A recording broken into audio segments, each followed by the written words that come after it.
In the annals of human governance, few documents command such reverence and enduring influence as the Constitution of the United States. It stands as the supreme law of the land, a foundational charter that has guided the American experiment for over 2 centuries. This remarkable text, born from the crucible of revolution and the anxieties of a fledgling nation, laid out a blueprint for a new form of government. It was an audacious attempt to balance power, protect liberty, and create a framework resilient enough to adapt to the unforeseen challenges of the future. The Constitution's opening words, "We the people," announced a profound shift in political philosophy, rooting sovereignty not in a monarch or an aristocracy, but in the citizenry itself, a concept both radical and revolutionary for its time. This journey into the heart of the American Republic begins on March 4, 1789, the day the Constitution officially superseded the nation's first and ultimately flawed attempt at self-governance, the Articles of Confederation. The document was not created in a vacuum, but was the culmination of intense debate, profound disagreement, and brilliant compromise. Its creation story is a testament to the intellectual ferment of the Enlightenment, drawing upon the wisdom of ancient republics and the bold new ideas of European philosophers. The framers, a collection of the era's most formidable minds, sought to build a government strong enough to command respect on the world stage, yet constrained enough to prevent the tyranny they had just fought a war to escape. The stage for this grand political drama was set in Philadelphia during the sweltering summer of 1787. From May 25th to September 17th, delegates from 12 of the 13 original states, with Rhode Island famously abstaining, gathered in what is now known as Independence Hall. Their initial mandate was merely to amend the existing Articles of Confederation. However, it quickly became apparent to many, including influential figures like James Madison and Alexander Hamilton, that a mere revision would be insufficient. The challenges facing the young nation were too severe, the structural weaknesses of its government too profound. What was needed was not a repair, but a complete reconstruction of the national government's foundation. The document that emerged from these closed-door sessions was a marvel of political engineering. It established a federal system with 3 distinct branches, the legislative, the executive, and the judicial, each designed to check and balance the others. This separation of powers was intended to prevent any single entity from accumulating absolute control, thereby safeguarding the liberties of the people.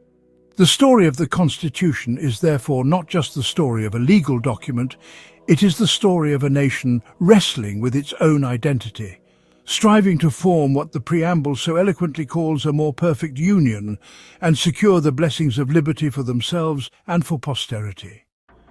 To truly appreciate the monumental achievement of the Constitution, the document that continues to shape the very fabric of American society, one must delve into the historical context that birthed it. It wasn't simply a matter of replacing one set of rules with another. It was a desperate attempt to salvage a nation teetering on the edge of disintegration.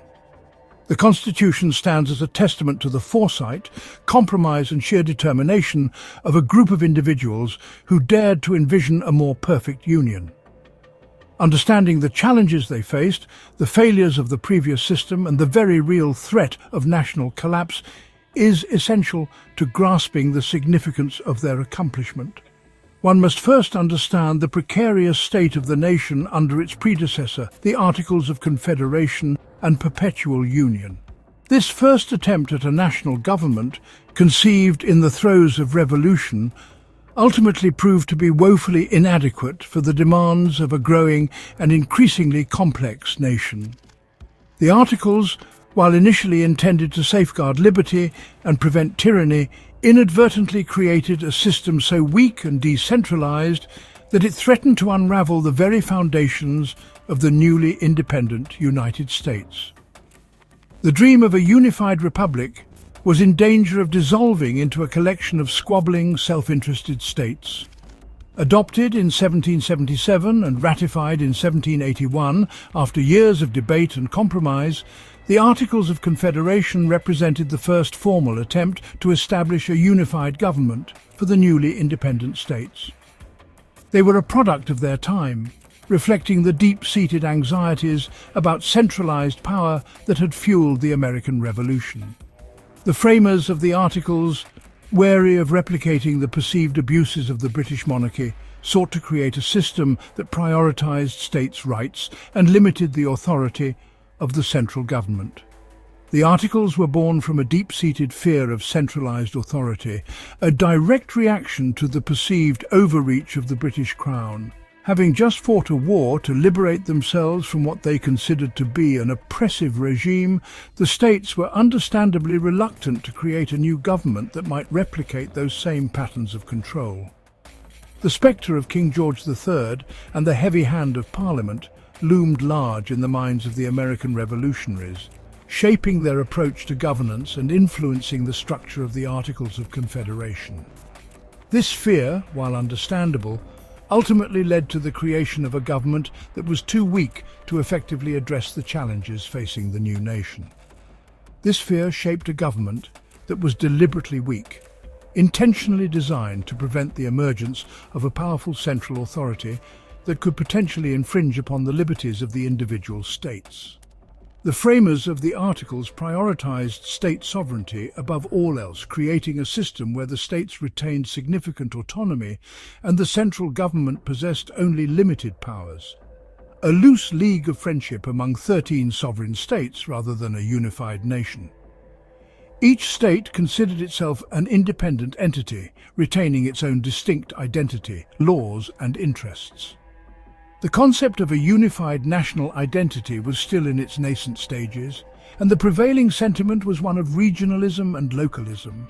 This emphasis on state sovereignty, while intended to safeguard liberty, ultimately hampered the ability of the national government to act decisively and effectively on matters of common concern. The central government under the Articles consisted of a unicameral Congress where each state, regardless of its size or population, held a single vote. This system, while seemingly egalitarian, gave disproportionate power to the smaller states and made it difficult to achieve consensus on important issues. The lack of proportional representation meant that states with large populations, such as Virginia and Pennsylvania, had no more say in national affairs than states with significantly smaller populations, such as Delaware and Rhode Island. This imbalance fueled resentment and contributed to the growing sense of disunity among the states. There was no independent executive to enforce the laws and no national judiciary to interpret them. The absence of these crucial branches of government created a system where laws passed by Congress were often ignored or selectively enforced by the states. Without a national court system to resolve disputes between states or to interpret the meaning of national laws, the legal landscape became fragmented and inconsistent. The lack of an executive branch meant that there was no single individual responsible for implementing and enforcing the laws passed by Congress, further weakening the authority of the national government. This design proved to be disastrously inadequate for the challenges of the post-war era. The newly independent nation faced a multitude of problems, including a massive war debt, a struggling economy, and growing internal divisions. The Articles of Confederation, with its inherent weaknesses and limitations, proved incapable of effectively addressing these challenges, leading to a period of economic hardship, political instability, and growing disillusionment with the existing system of government. The promise of a prosperous and unified nation seemed to be slipping away. The national government lacked the fundamental power to tax, a crippling deficiency that rendered it virtually powerless to address the nation's mounting financial woes.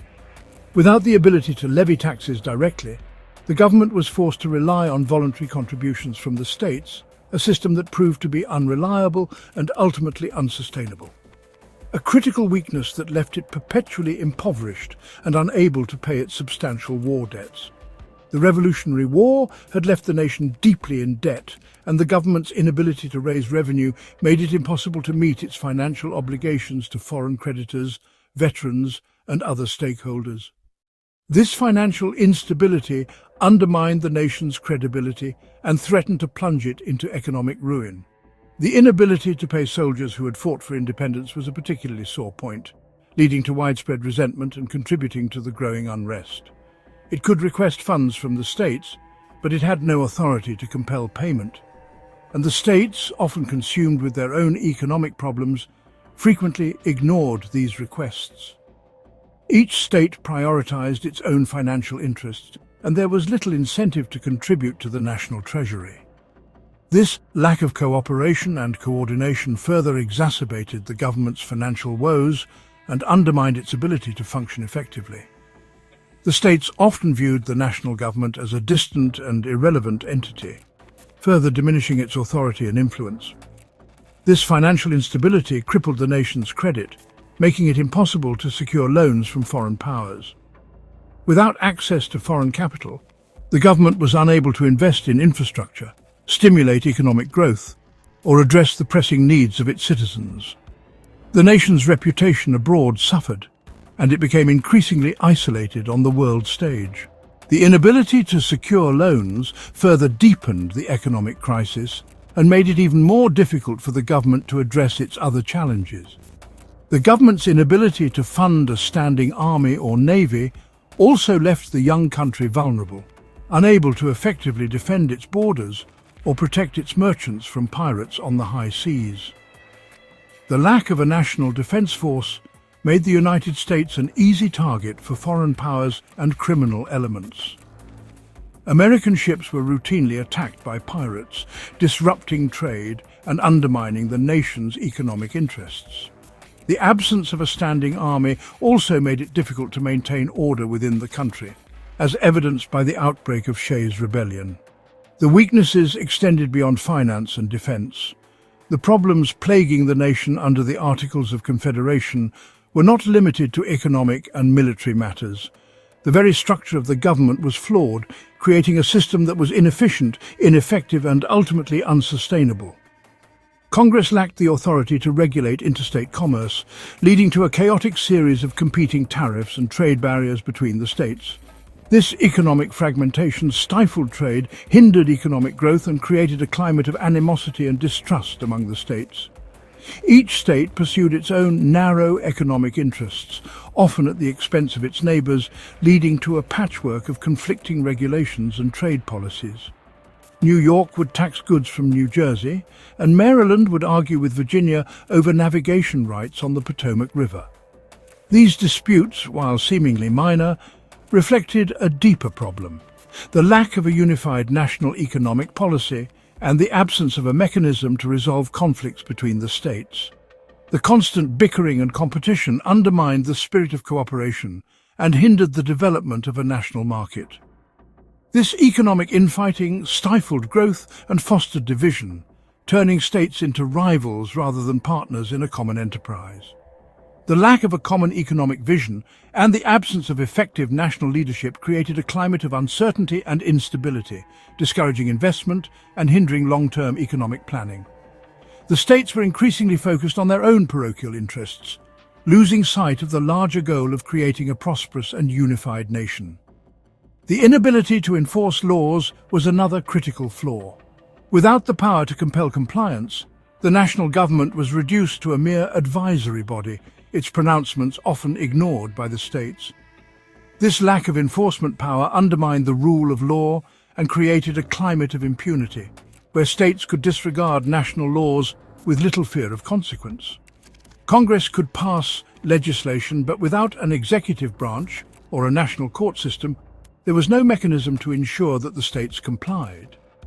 The absence of these essential components of a functioning government rendered the national laws virtually unenforceable, further weakening the authority of Congress and undermining the credibility of the national government.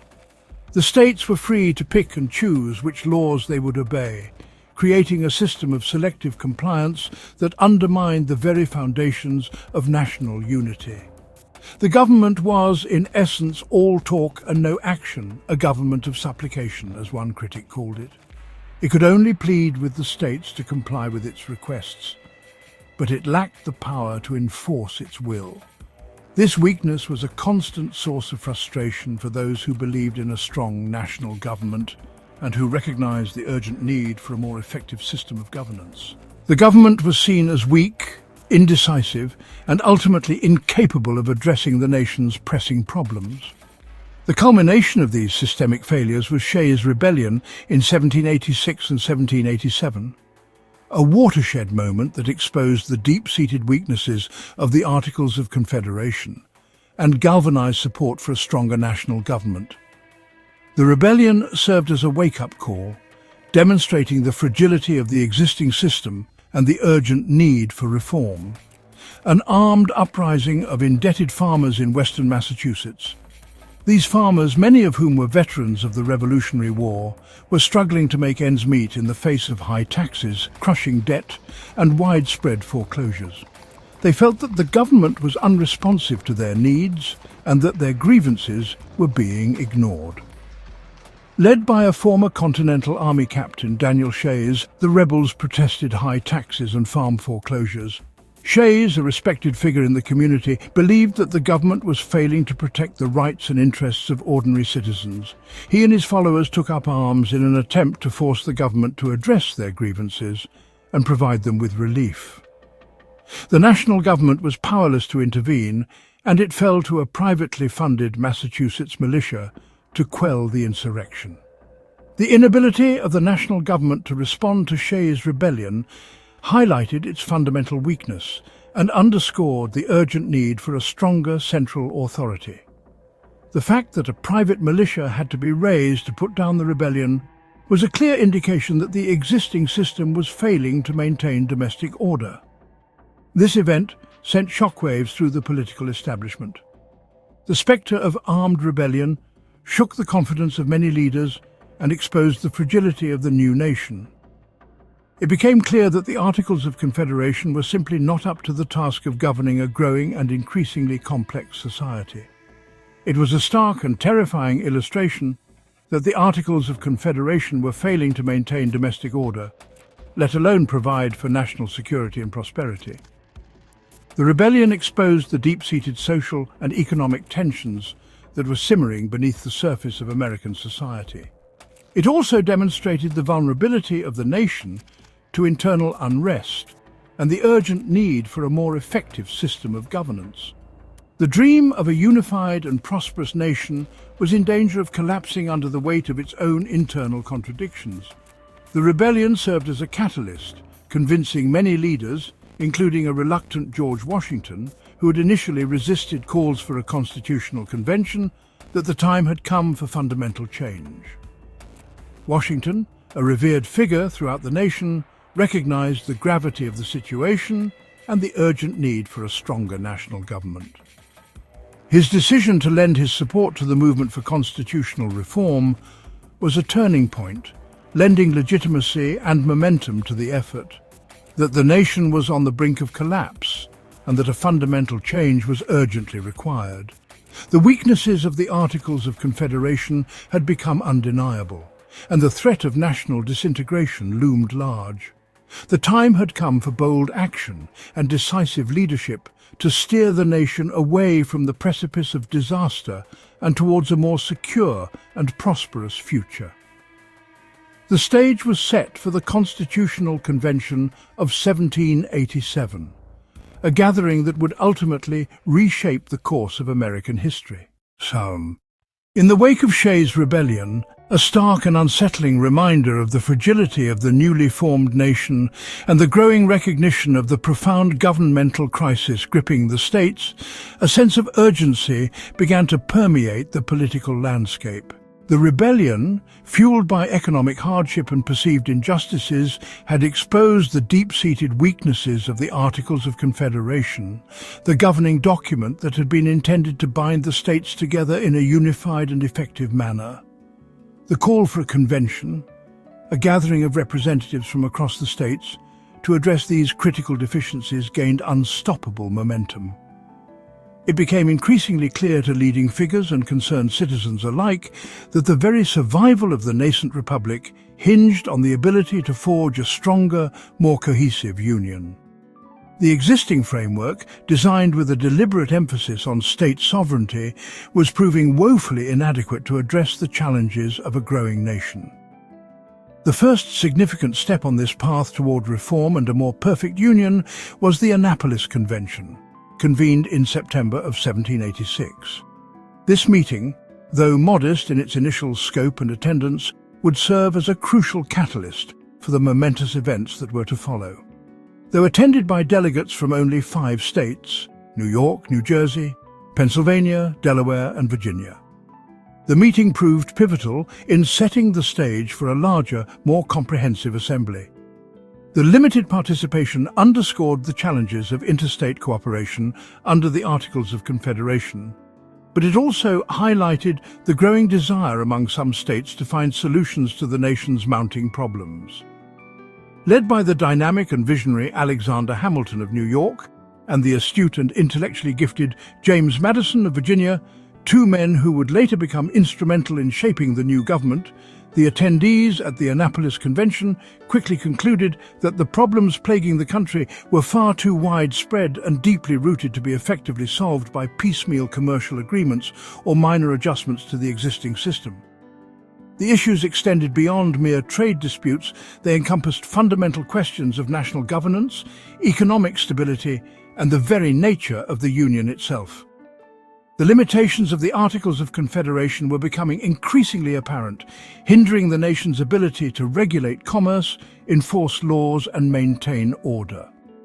Recognizing the inadequacy of their initial mandate, they issued a bold and far-reaching report, calling upon all states to send delegates to a broader and more ambitious convention to be held in Philadelphia the following May. This was not merely a call for further discussion or minor revisions. It was an invitation to fundamentally re-evaluate the structure of the American government. The report explicitly stated the purpose of the Philadelphia Convention: to devise such further provisions as shall appear to them necessary to render the constitution of the federal government adequate to the exigencies of the Union. This carefully worded statement, while seemingly straightforward, hinted at the potential for sweeping changes that would reshape the relationship between the states and the central government. The exigencies of the Union were many and pressing, demanding a comprehensive and decisive response. The proposal for a convention in Philadelphia was met with a mixture of enthusiasm from those who recognized the urgent need for reform and deep suspicion from those who feared the potential for centralized power and the erosion of state autonomy. The debate over the future of the American government was intensifying, dividing political leaders and ordinary citizens alike. Many state leaders, fiercely protective of their individual states' rights and autonomy, remained wary of any effort that might unduly strengthen the central government at the expense of state sovereignty. They feared a return to the kind of centralized authority that they had so recently fought to overthrow in the American Revolution. The spectre of a powerful national government loomed large in their minds, raising concerns about potential abuses of power and the suppression of local interests. However, despite the reservations and anxieties, the prestige and unwavering commitment of the men who vocally supported the convention, most notably the revered and universally respected George Washington, began to sway public opinion and lend credibility to the endeavor. Washington's involvement was seen as a crucial endorsement, reassuring many that the convention was not a plot to undermine the principles of the revolution. His support lent the endeavor a critical air of legitimacy, assuring the public that the convention was driven by a genuine desire to improve the nation's governance, not to subvert its hard-won freedoms. Washington's reputation for integrity and selfless service was unparalleled, and his participation signaled to many that the convention was a serious and necessary undertaking. Washington's ultimate decision to attend the Philadelphia Convention, after much initial hesitation and careful consideration of the potential implications, proved to be a pivotal turning point in the process. He understood the weight of his decision and the impact it would have on the future of the nation. His presence in Philadelphia signaled unequivocally to both the nation and the international community that the gathering was a serious and consequential affair, deserving of the utmost attention and respect. It transformed the perception of the convention from a potentially divisive gathering into a forum for constructive dialogue and national unity. It was aimed at preserving and strengthening the fruits of the revolution: liberty, self-government, and the pursuit of a more perfect union, not betraying the ideals for which so much blood and treasure had been sacrificed. Washington's presence served as a powerful reminder of the principles that had guided the nation through its struggle for independence. His participation encouraged other prominent and influential figures from across the states to join the convention, adding further weight and credibility to the proceedings. These were men of considerable experience, intellect, and standing in their respective communities, and their presence ensured that the convention would be a truly representative body. Ultimately, ensuring the convention would be a gathering of the nation's most experienced, respected, and capable statesmen, men who were deeply committed to the principles of republican government and the preservation of American liberty. They represented a diverse range of backgrounds, perspectives, and interests, but they were united by a common desire to create a more stable and prosperous nation. And so, as the spring of 1787 unfolded and the promise of a new season filled the air, 55 delegates, representing 12 of the 13 states, began to assemble in the very same room in Philadelphia's Pennsylvania State House, later known as Independence Hall, where the Declaration of Independence had been signed just 11 years earlier, a potent symbol of the nation's revolutionary origins. Rhode Island notably refused to send delegates, remaining skeptical of the convention's purpose. They were, without a doubt, a truly remarkable collection of individuals, each possessing unique talents, experiences, and perspectives. Among them were highly skilled and knowledgeable lawyers, well-versed in the intricacies of law and governance, prosperous planters representing the agricultural interests of the southern states, successful merchants who understood the importance of trade and commerce to the nation's prosperity, and respected physicians bringing their analytical minds to bear on the challenges of governance, a significant majority of whom had bravely served in the Continental Congress, guiding the nation through the tumultuous years of the Revolution, or had directly participated in the Revolutionary War, risking their lives for the cause of independence. The venerable Benjamin Franklin, at the remarkable age of 81 years old, brought to the convention not only his unparalleled wisdom and vast experience, but also his legendary wit and diplomatic skills, serving as a calming and unifying presence amidst the inevitable disagreements and debates. The scholarly James Madison, often hailed as the father of the Constitution, arrived in Philadelphia with a meticulously crafted and comprehensive plan for a new form of government already drafted, known as the Virginia Plan, which would serve as the foundation for much of the convention's deliberations. The brilliant and ambitious Alexander Hamilton, a staunch advocate for a strong national authority, was also present, ready to argue forcefully for a more centralized government capable of effectively addressing the nation's challenges. Conspicuously absent from the gathering were prominent figures like Thomas Jefferson and John Adams, both of whom were serving as diplomats in Europe, representing the United States in France and Great Britain respectively, and thus unable to directly participate in the convention's proceedings. However, they maintained close contact with their colleagues and offered their insights and advice from afar. Also notably absent was Patrick Henry, the fiery orator and staunch advocate for states' rights from Virginia, who famously smelt a rat, as he put it, and resolutely refused to attend the convention, fearing that it would lead to the creation of an overly powerful central government that would infringe upon the liberties of the states and the people. From the very beginning, the delegates convened under a strict and unwavering rule of secrecy, a decision that was considered essential to fostering an environment of open and honest debate. This commitment to confidentiality allowed for free, frank, and open debate without the potentially distorting pressure of public opinion or the scrutiny of the press, enabling the delegates to explore a wide range of ideas and compromises without fear of immediate public backlash. To further ensure the privacy of their deliberations, the windows of the Pennsylvania State House were deliberately nailed shut, a measure taken not only to guard against the prying ears of outsiders, but also to shield the delegates from the sweltering summer heat of Philadelphia. In effect, this transformed the Pennsylvania State House into a veritable incubator for a new nation, a place where the future of the United States would be forged through intense debate, compromise, and ultimately a shared commitment to creating a more perfect union.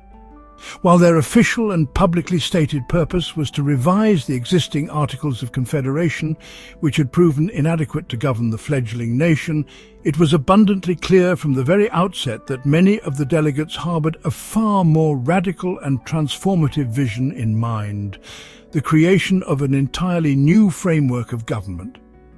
The atmosphere within the Pennsylvania State House was palpably thick with a profound sense of historic purpose.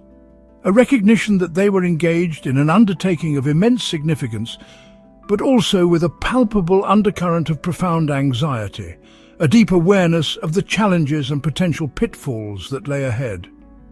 These men, acutely aware of the weight of their responsibilities, fully understood the gravity of the task that lay before them. They were not simply tinkering with or superficially fixing a broken and ineffective government, but were in fact embarking on a daring and unprecedented experiment to determine whether a republican form of government, based on the principles of popular sovereignty and representative democracy, could successfully function and endure on a scale never before attempted in the annals of human history. The stakes were incredibly high, and the future of the American Republic hung in the balance. Once the doors to the Pennsylvania State House were sealed, the convention quickly pivoted from amending the articles to designing an entirely new framework of government. This monumental task was immediately fraught with deep-seated disagreements, reflecting the diverse interests of the states and the conflicting philosophies of the delegates. The most contentious and defining debate erupted over the issue of representation in the new national legislature. Delegates from large, populous states like Virginia, Pennsylvania, and Massachusetts rallied behind the Virginia Plan, primarily drafted by James Madison. This plan proposed a bicameral or two-house legislature where representation in both chambers would be based on a state's population, a system that would naturally grant them greater power and influence. This proposal was fiercely opposed by delegates from the smaller states, such as Delaware, New Jersey, and Connecticut. They feared that a system based on population would lead to their perpetual domination by their larger neighbours, rendering their voices and interests irrelevant in the new government. In response, William Paterson of New Jersey introduced the New Jersey Plan, which called for a unicameral legislature, much like the one under the Articles, where each state would have one vote, ensuring equal representation for all. The convention reached a dangerous impasse over this issue, with tempers flaring and the entire enterprise threatening to collapse under the weight of this fundamental disagreement. The deadlock was finally broken by what has become known as the Connecticut Compromise, or the Great Compromise. Roger Sherman and Oliver Ellsworth of Connecticut proposed a solution that ingeniously blended elements from both the Virginia and New Jersey plans. They suggested a bicameral Congress with a lower house, the House of Representatives, where representation would be apportioned based on population, satisfying the large states. The upper house, the Senate, would grant each state equal representation with 2 senators apiece, thereby protecting the interests of the small states. This elegant compromise saved the convention and established the dual system of representation that continues to define American federalism to this day. A second, more morally troubling compromise was required to address the deeply divisive issue of slavery. Southern delegates were adamant that their enslaved populations be counted for representation in Congress, which would increase their political power. Northern delegates, many of whom were opposed to slavery, argued that if enslaved people were to be considered property, they should not be counted for representation at all. This led to the infamous 3/5 compromise, which stipulated that 3/5 of a state's enslaved population would be counted for both representation and taxation. This ugly bargain placated the southern states and was essential for securing their support for the new constitution. But it enshrined a profound contradiction at the heart of a nation founded on liberty. The summer of 1787 in Philadelphia was sweltering, both in temperature and political tension. 55 delegates from 12 of the 13 states, Rhode Island notably absent, had gathered at the Constitutional Convention. Their mission was ostensibly to revise the Articles of Confederation, the existing framework of governance for the newly independent United States. However, many, driven by figures like James Madison and Alexander Hamilton, harbored a more ambitious goal: to create an entirely new form of government. The debates were intense, often heated, and always conducted behind closed doors, a deliberate choice to allow for open and honest exchange without the pressures of public scrutiny. State interests clashed, personalities collided, and the very future of the nation hung in the balance. After 4 months of intense and secret deliberations, the final draft of the Constitution was approved by the Convention on September 17, 1787. 39 delegates, representing a spectrum of political thought and regional interests, signed the document, marking the culmination of months of arduous work and compromise. The signing was not unanimous. Some delegates, unconvinced by the proposed framework, refused to endorse it. Yet, the majority recognized the urgent need for a stronger, more unified nation and believed that the Constitution, despite its imperfections, offered the best path forward. The document was then sent to the states for ratification, a process that would ignite a fierce and transformative debate across the fledgling nation. However, the document's creation was only half the battle. The real struggle was about to begin. According to its own terms, as laid out in Article 7, a seemingly simple clause that would unleash a torrent of political energy, the Constitution would not become law until it was ratified by special conventions in at least 9 of the 13 states. This requirement, carefully crafted by the framers, ensured that the new government would have a broad base of popular support, or at least the support of specially elected representatives in each state. It also opened the door for a nationwide referendum on the very nature of American governance. This set the stage for a year of vigorous and often bitter public debate across the entire country. From bustling port cities to remote farming communities, Americans grappled with the profound implications of the proposed Constitution.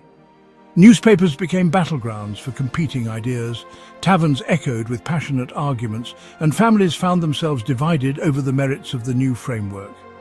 The debate was not merely about abstract principles of government. It was about the very future of the American experiment, about the balance between liberty and order, and about the kind of nation the United States would become. 2 opposing factions quickly emerged, each with its own vision for the nation's destiny. Each articulating a powerful vision for America's future, and each determined to win the hearts and minds of the American people. The stakes were incredibly high, and the future of the young republic hung precariously in the balance. The supporters of the new Constitution became known as the Federalists, a name carefully chosen to emphasize their commitment to a strong, unified nation. While its opponents were labeled the Anti-Federalists, a term that, while perhaps less appealing, accurately reflected their concerns about the concentration of power in a central government. Initiating the first great political debate in the nation's history, a debate that would shape the course of American politics for generations to come. This clash of ideologies, this fundamental disagreement about the nature of government and the balance between liberty and order, laid the foundation for the American political system as we know it. The Federalists, led by prominent figures such as Alexander Hamilton, a brilliant lawyer and political strategist, James Madison, the father of the Constitution and a master of political theory, and John Jay, an experienced diplomat and jurist, argued that the nation's survival depended on the adoption of the Constitution. They presented a compelling case for a stronger union, one capable of addressing the challenges facing the young republic. They believed that the Articles of Confederation had created a dangerously weak and ineffective government, a system that was proving utterly inadequate to the task of governing a growing and increasingly complex nation. That threatened the economic stability, with states engaging in trade wars and the national government unable to regulate commerce effectively. National security, as the government lacked the power to raise a sufficient army to defend its borders, and international standing of the United States. The nation was seen as weak and disunited by foreign powers, unable to command respect or protect its interests on the world stage. In a brilliant public relations campaign, one of the most sophisticated and influential in American history, Hamilton, Madison, and Jay co-authored a series of 85 essays, a monumental undertaking that would shape the understanding of the Constitution for generations to come, published in New York newspapers under the collective pseudonym Publius. This allowed them to present a unified and authoritative voice in support of the Constitution, while also shielding their individual identities from potential political backlash. These essays, now known as the Federalist Papers, a cornerstone of American political thought, provided a detailed and persuasive explanation of the Constitution's principles, delving into the intricacies of federalism, separation of powers, and the importance of a strong national government. Systematically defending its provisions and arguing that its complex system of checks and balances would prevent tyranny, not enable it. They argued that dividing power among different branches of government and between the federal government and the states would safeguard liberty and prevent any one faction from dominating the others. On the other side of the debate were the anti-federalists, a diverse and often fractious group united primarily by their opposition to the Constitution. A diverse coalition that included revolutionary heroes like Patrick Henry, the fiery orator who had famously declared, "Give me liberty or give me death," and George Mason, a respected statesman and author of the Virginia Declaration of Rights, as well as many farmers and rural citizens who feared that the new government would be distant, unresponsive, and controlled by wealthy elites. They harbored a deep-seated suspicion of centralized power, rooted in their experiences with the British monarchy and their belief in the importance of local self-government. Fearing that the new federal government, with its broad powers of taxation and its standing army, would become an instrument of oppression, would become just as oppressive as the British monarchy they had fought to overthrow. They saw the Constitution as a betrayal of the principles of the Revolution, a step towards recreating the very tyranny they had so recently escaped. The anti-federalists argued that the Constitution favoured the wealthy elite over the common citizen, creating a system where the interests of the privileged few would be prioritised over the needs of the many, and that it stripped too much power from the state governments, which they saw as the true guardians of liberty and the best defence against federal overreach, which they saw as the primary protectors of individual liberty, closer to the people and more responsive to their needs than a distant and powerful federal government. Their most potent and influential criticism was the document's lack of a Bill of Rights, a glaring omission that they argued left individual liberties vulnerable to government intrusion. This concern over the protection of individual liberties became the central issue of the ratification debates, dominating the discussions in state conventions and fueling the passionate arguments on both sides. The anti-federalists argued compellingly that without explicit guarantees for freedoms such as speech, the government could silence dissent and suppress unpopular opinions. Press, the government could control the flow of information and manipulate public opinion and religion. The government could impose a state-sponsored church and persecute religious minorities, and protections against unreasonable searches and seizures. The government could invade the privacy of citizens and conduct arbitrary investigations. The new government could easily trample on the rights of its citizens, creating a society where individual liberty was sacrificed in the name of order and security. This critique resonated powerfully with the public, particularly among those who'd fought for independence from British tyranny and were wary of any form of centralized authority. In response, the Federalists, in a crucial strategic move, recognizing the power of the anti-federalist arguments and the growing public concern, pledged that if the states ratified the Constitution, they would prioritize the addition of a Bill of Rights. The first order of business for the new Congress would be to draft and approve a series of amendments to protect these fundamental rights, ensuring that the government would be forever bound to respect the liberties of its citizens. This promise proved decisive, turning the tide of public opinion and paving the way for ratification. swaying key states like Massachusetts, where the debate was particularly fierce and the outcome uncertain, and Virginia, the most populous state in the Union and home to many influential anti-federalists, and ultimately paving the way for the Constitution's ratification and the subsequent creation of the Bill of Rights, a testament to the power of compromise and the enduring importance of protecting individual liberties in a free society. The battle for the nation's soul had been hard fought, but the result was a stronger, more just and more enduring union.